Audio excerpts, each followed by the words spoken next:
My favourite book is any by Bill Bryson, who is a travel writer. Obviously my subject is geography, so my favourite one that really gets a laugh would be Rediscovering America on the Appalachian Trail, which is called Walk in the Woods.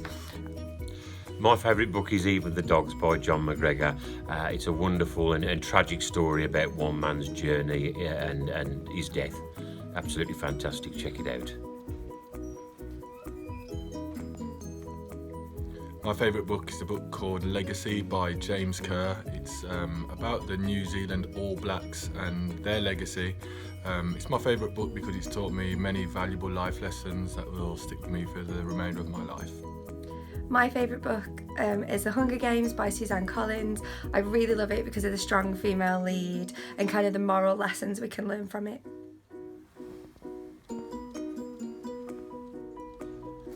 My favourite book is Mario Puzo's The Godfather, because actually it's not about the mafia, it's about a family and it's about politics, and I find both of those two things fascinating.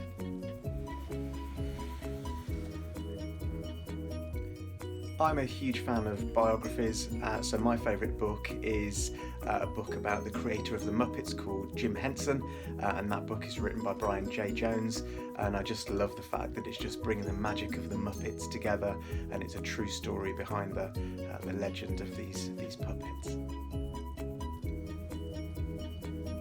My favourite book is Catch-22 by Josie Feller. I'm not going to go into too much detail.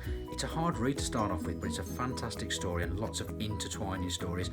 Have a go at it, stick at it. It isn't easy. It took me 3 goes to get through it first time, but now I won't put this thing down when I read it.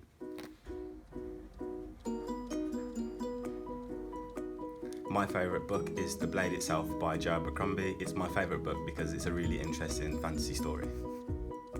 My favourite book is The Colour Purple by Alice Walker because I studied it while I was at school. I found it very interesting and fascinating, and it has left an impact on my life.